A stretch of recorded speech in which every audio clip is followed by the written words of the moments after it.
লেছনটোৱে হ'ল class 7ৰ hobbies. Hobby তোমালোকক বহুতেই সোধে যে তোমাৰ হবি কি। হবি মানে হৈছে আজৰি সময়ত কি কৰি ভাল পোৱা। কোনোবাই নাচি ভাল পায়, কোনোবাই গান গাই ভাল পায়, কোনোবাই ধুনীয়া ধুনীয়া বস্তু বনাই ভাল পায়, কোনোবাই বৰশী বাই ভাল পায়, কোনোবাই চাইকেল চলাই ভাল পায়, ইত্যাদি ইত্যাদি সকলোৰে বেলেগ বেলেগ হবি থাকে। এতিয়া আমি চেপ্টাৰটোলৈ আগবাঢ়িছোঁ। What do you do in your free time? তুমি তোমাৰ আজৰি সময়ত কি কৰি ভাল পোৱা? If you have a lot of free time, having nothing to do, life will be boring. যদি তোমাৰ বহুত আজৰি সময় আছে আৰু তুমি একো নকৰা তেতিয়াহ'লে তোমাৰ জীৱনটো নিৰস হৈ পৰিব। A happy person is usually as busy as a bee. এজন সুখী মানুহ সদায় মৌ মাখিৰ দৰে ব্যস্ত হৈ থাকে। Such persons have a hobby. তেনেকুৱা ব্যক্তিৰ সদায় এটা হবি থাকে। Look at the pictures below. তলৰ ছবিকেইখনলৈ চোৱা। Working with your friends, write down in the boxes the names of the hobbies shown in the pictures. এই ছবিকেইখনলৈ চোৱা আৰু ইয়াতে যে বক্সকেইটা দিয়া আছে তাত তেওঁলোকৰ হবিবোৰ দিয়া আছে, নামবোৰ লিখিব দিছে। এতিয়া তলত আহা। Now, read more about hobbies and why it is good to have a hobby.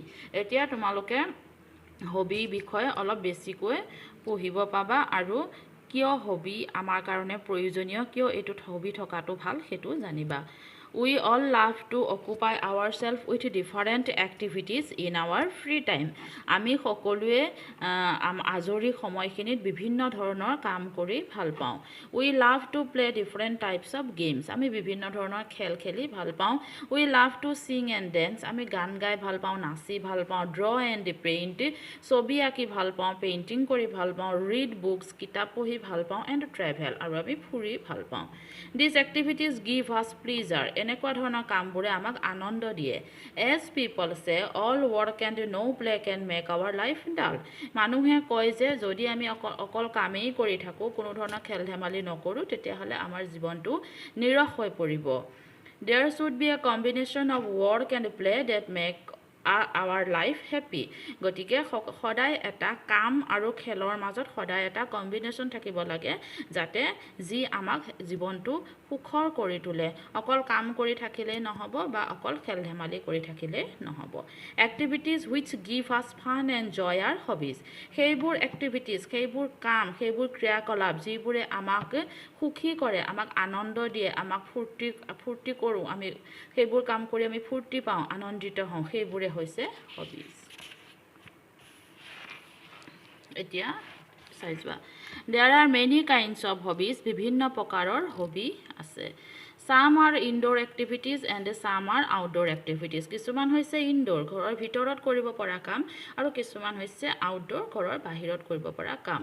Collecting stamps and coins, listening to music and reading books are indoor activities. ষ্টেম্পছবোৰ সংগ্ৰহ কৰা, ষ্টেম্পছ মানে হৈছে ডাকঘৰৰ পোষ্ট অফিচৰ যিবোৰ চিঠি আহে, খাম আহে, তাৰ ওপৰত এটা ষ্টেম্প মাৰা থাকে, টিকট মাৰা থাকে, ডাক টিকট, সেইবোৰ সংগ্ৰহ কৰা। কইনছ, মুদ্ৰা সংগ্ৰহ কৰা। লিচেনিং টু মিউজিক, গান শুনা। ৰিডিং বুকছ, কিতাপ পঢ়া আৰু ইনডোৰ এক্টিভিটিজ, এইবোৰ হৈছে ঘৰৰ ভিতৰৰ কাম। গাৰ্ডেনিং, বাগিচাৰ চোৱা চিতা কৰা। ট্ৰেভেলিং, ফুৰা। ছুইমিং, সাঁতোৰা। ট্ৰেকিং হৈছে পাহাৰত বগোৱা। ফটোগ্ৰাফী, ফটো উঠাই ভাল পোৱা। আৰু আউটডোৰ এক্টিভিটিজ, এইবোৰ হৈছে বাহিৰৰ কাম বা বাহিৰৰ ক্ৰিয়াকলাপ। Playing and painting are both indoor and outdoor activities. খেল ধেমালি আৰু পেইণ্টিং কৰাটো ইনডোৰতো পৰে আৰু আউটডোৰতো পৰে। কিছুমান খেল আছে যিবোৰ আমি ঘৰৰ ভিতৰত খেলিব পাৰোঁ, সেইবোৰ ইনডোৰ এক্টিভিটিজত পৰে, আৰু কিছুমান আছে বাহিৰত খেলেও, সেইবোৰ আউটডোৰ এক্টিভিটিজত পৰে। পেইণ্টিঙো তেনেকুৱা। Here are few hobbies of some of our classmates. ইয়াত আমাৰ ক্লাছমেটছ বা আমাৰ লগৰসকলৰ কিছুমান হবি বিষয়ে কৈছে। I love to sing. মই গান গাই ভাল পাওঁ। Singing is my hobby. গান গোৱাটো মোৰ হবি। আজৰি সময়ত মই গান গাই ভাল পাওঁ। I love singing বৰগীত. মই বৰগীত গাই ভাল পাওঁ। এই কথাখিনি কোনে কৈছে? এই কাষৰ ছবিখনত দি দিছে যে, কাষৰ ছবিখনত দি দিছে নেহা। I love singing বৰগীত. মই বৰগীত গাই ভাল পাওঁ। বৰগীত মানে কি? বৰগীত হৈছে শংকৰদেৱ আৰু মাধৱদেৱে ৰচনা কৰা গীতসমূহ যিবোৰ গীততকৈ বহুত ওপৰত সেইবোৰকে বৰগীত বুলি কোৱা হয় বৰগীত গোৱাটো ইমান সহজ নহয় I also love listening to classical music মই শাস্ত্ৰীয় সংগীতো গাই ভাল পাওঁ শুনি ভাল পাওঁ every morning I practice singing প্ৰত্যেক দিনা ৰাতিপুৱাই মই গানৰ অভ্যাস কৰোঁ I like to take out my harmonium and play tunes on it it gives me great joy মই হাৰমনিয়ামখন উলিয়াই লৈ তাতে বিভিন্ন ধৰণৰ সুৰ কৰোঁ আৰু ই মোক খুব ফূৰ্তি দিয়ে আনন্দ দিয়ে এই কামটো কৰি মই খুব আনন্দিত হওঁ বা ফূৰ্তি পাওঁ সেকেন্ডটো আহি গ'ল Irfan I like to paint. Painting is my hobby. মই পেইণ্ট কৰি ভাল পাওঁ আৰু পেইণ্টিঙে হৈছে মোৰ হবি ইয়াতে এটা দিছে যে ড্ৰয়িং এণ্ড পেইণ্টিং পেইণ্টিং আৰু ড্ৰয়িঙৰ মাজত পাৰ্থক্য আছে পেইণ্টিঙত ছবিখন আঁকি নলয় ডাইৰেক্ট কালাৰ কৰি যায় আৰু ড্ৰয়িঙত ছবিখন আঁকি লৈ তাত কালাৰ কৰিবও পাৰে নকৰিবও পাৰে I use water colors in my paintings. মই মোৰ পেইণ্টিঙত ৱাটাৰ কালাৰ ব্যৱহাৰ কৰোঁ বিভিন্ন ভেৰাইটিজ বিভিন্ন প্ৰকাৰৰ কালাৰ আছে তাৰ ভিতৰত ৱাটাৰ কালাৰো এটা ইৰফানে ৱাটাৰ কালাৰ ব্যৱহাৰ কৰে I always carry my art materials with me while visiting different places মই যেতিয়া বিভিন্ন ঠাইত ফুৰিবলৈ যাওঁ বা বিভিন্ন ঠাইত যাওঁ তেতিয়া মই মোৰ লগত আৰ্ট কৰিবলৈ যিখিনি সা-সৰঞ্জাম লাগে সেইখিনি মই লৈ ফুৰো বা লৈ যাওঁ I like to sit and paint landscapes মই এঠাইত বহি লওঁ আৰু সেই ঠাইডোখৰৰ ছবিখন আঁকো বা পেইণ্ট কৰোঁ when I am lonely and bored I take out my paint box and a brush and keep myself busy যেতিয়া মই নিজকে অকলশৰীয়া অনুভৱ কৰোঁ বা মোৰ বৰ লাগি যায় তেতিয়াই মই পেইণ্ট বক্স ব্ৰাছ এইবোৰ উলিয়াই লওঁ আৰু ছবি অঁকাত লাগি যাওঁ I keep my paintings carefully. মই মোৰ পেইণ্টিংবোৰ খুব সাৱধানেৰে ৰাখোঁ I have participated in different art competitions and won prizes. মই বিভিন্ন ধৰণৰ আৰ্ট কম্পিটিশ্যনছবোৰত ভাগ লৈছোঁ আৰু মই পুৰস্কাৰো পাইছোঁ এতিয়া 3 নম্বৰ ফ্ৰেণ্ডজন আহিল তেখেতৰ নাম হৈছে Runa My favorite hobby is gardening.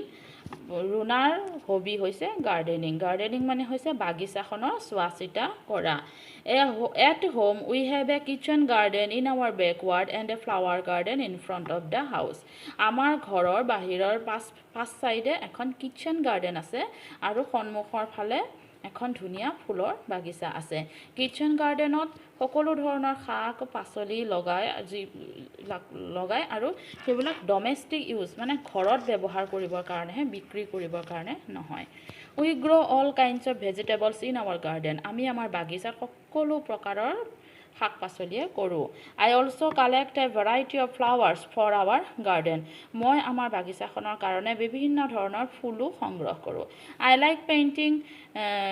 like planting new plants and watering them মই নতুন গছপুলি ৰুই ভাল পাওঁ আৰু সেইবোৰত পানী দি ভাল পাওঁ Every morning I water the plants and clean the weeds প্ৰত্যেক ৰাতিপুৱাই মই ফুলবোৰত পানী দিওঁ আৰু ধুনীয়াকৈ ফুলনিখন চাফা কৰোঁ ফুলৰ তলবোৰ চাফা কৰে I also look after the garden in our school মই মোৰ স্কুলত থকা গাৰ্ডেনখনো বাগিচাখনৰো চোৱাচিতা কৰোঁ It gives me a sense of joy seeing the plants grow গছবোৰ যে ধুনীয়াকৈ বাঢ়ি যায় সেই দৃশ্যটো দেখা পালে মোৰ খুব ফূৰ্তি লাগে বা মই খুব আনন্দিত হওঁ I feel fit and active working in the garden বাগিচাত কাম কৰি মই নিজকে বহুত সতেজ অনুভৱ কৰোঁ I am also learning a lot about different types of plants আৰু মই বিভিন্ন প্ৰকাৰৰ বিভিন্ন প্ৰজাতিৰ গছৰ বিষয়েও পঢ়িছোঁ বা জানিছোঁ তাৰ পিছতে আহি গ'ল Shyam I spend my free time reading is my hobby শ্যামৰ হবি হৈছে ৰিডিং বা কিতাপ পঢ়া I read all kinds of books মই সকলো প্ৰকাৰৰ কিতাপে পঢ়োঁ শ্যামে কৈ আছে I enjoy reading story books and biographies of great persons মই সাধু কথাবিলাক পঢ়ি খুব ভাল পাওঁ আৰু মহান ব্যক্তিসকলৰ আত্মজীৱনীবোৰ পঢ়িও মই ভাল পাওঁ I also love to read adventure and mystery stories মই অভিযানমূলক কিতাপবোৰো পঢ়োঁ আৰু ৰহস্যময় কাহিনীবোৰো পঢ়োঁ I can read them over and over again and I enjoy doing so মই এই কিতাপবোৰ বাৰে পঢ়োঁ আৰু মই এনজয় কৰোঁ মই খুব পঢ়ি ভাল পাওঁ এনজয় কৰোঁ After reading, I also write a review of the story. আৰু পঢ়ি হোৱাৰ পাছত মই কিতাপখন পঢ়ি কি পালোঁ বা কি শিকিলোঁ তাৰ এটা শৰ্ট নোট লিখি ৰাখোঁ একেবাৰে শেষতটো হৈছে বিৰলাং মাই হবি ইজ কালেক্টিং ষ্টেম্পছ মোৰ হবি হৈছে ষ্টেম্পছ কালেক্ট কৰা ডাক টিকট সংগ্ৰহ কৰা the collecting and study of stamps is called philately এই যে ডাক টিকটবোৰ সংগ্ৰহ কৰে আৰু এইবোৰ যে এইবোৰৰ বিষয়ে অধ্যয়ন কৰে তাকে কোৱা হয় philately I started collecting stamps when I was in class 1 মই যেতিয়া ক্লাছ 1ত আছিলোঁ তেতিয়াৰ পৰা মই ষ্টেম্পছবোৰ সংগ্ৰহ কৰা আৰম্ভ কৰিছোঁ ডাক টিকট my uncle who stays in the United States তেখেতৰ খুৰা থাকে ইউনাইটেড ষ্টেটত and used to write letters to us আৰু তেওঁ প্ৰায় চিঠি লিখিছিল I used to take out stamps from the envelopes খামটোৰ পৰা চিঠিৰ খামটোৰ পৰা তাৰ ষ্টেম্পটো উখুৱাই পেলাই stick them in an album এটা এলবামত আঠা মাৰি থৈ দিছিল my grandparents my parents and teachers encourage me to পাৰ্চিউ this hobby মোৰ কাকা বা আইতা মোৰ মা দেউতা মোৰ শিক্ষকসকল সকলোৱে মোক উৎসাহিত কৰিছিল যাতে মই এই হবিটো অব্যাহত ৰাখোঁ আগলৈও I not only collect stamps but also study stamps. মই অকল ডাক টিকটবোৰ সংগ্ৰহ কৰাতে শান্ত নাথাকোঁ মই এইবোৰৰ বিষয়ে অধ্যয়নো কৰোঁ ডিউৰিং মাই ফ্ৰী টাইম মোৰ আজৰি সময়ত I read about stamps issued by postal departments of different countries মই আজৰি সময়ত বিভিন্ন দেশৰ পোষ্টেল ডিপাৰ্টমেণ্ট ডাক বিভাগে যিবোৰ নতুন নতুন ডাক টিকট ইছ্যু কৰে বা আগৰ ডাক টিকটবোৰে হওক মই সেইবোৰৰ বিষয়ে অধ্যয়ন কৰোঁ এটা নতুন ডাক টিকট এখন দেশে লঞ্চ কৰাৰ লগে লগে ইছ্যু কৰাৰ লগে লগে কেতিয়া কৰিলে কিমান চনত কি তাৰিখে কৰিলে তাত কোনজন মানুহৰ ফটো দিছে সেই মানুহজন কোন হয় ইত্যাদি ইত্যাদি বিভিন্ন বিষয় ইয়াত আলোচনাৰ কাৰণে থাকে আৰু সেইবোৰ বিৰলাঙে পঢ়ে বা জানিবলৈ চেষ্টা কৰে Nowadays, with the advancement of technology, communication system has changed. কিন্তু বৰ্তমান যুগত আমাৰ প্ৰযুক্তিবিদ্যা ইমান উন্নত হ'ল যে এতিয়া চিঠি ব্যৱহাৰটো বহুত কমি আহিলে people mostly communicate through email SMS MMS etc which are faster এতিয়া মানুহে সাধাৰণতে মেছেজ দিয়ে MMS কৰে SMS কৰে মেইল কৰে যিবোৰ চিঠিতকৈ বহুত সোনকালে হয় but the old postal system is still popular কিন্তু সেই পুৰণা পদ্ধতিটো চিঠি দিয়া সেই পদ্ধতিটো কিন্তু বহুত জনপ্ৰিয় হৈ আছে এতিয়াও hobbies are those activities that are entertaining and relaxing they are pursued during leisure time for pleasure or relaxation they can be educative hobbies হৈছে সেইবিলাক কাম কাজ যিবোৰে আমাক বহুত ৰিলেক্স কৰে আমাক বহুত আনন্দ দিয়ে ফূৰ্তি দিয়ে আমি কৰি শান্তি পাওঁ আৰু লগতে এইবোৰে আমাক শিক্ষাও দিয়ে hobbies help us to use our free time ফ্ৰুটফুলি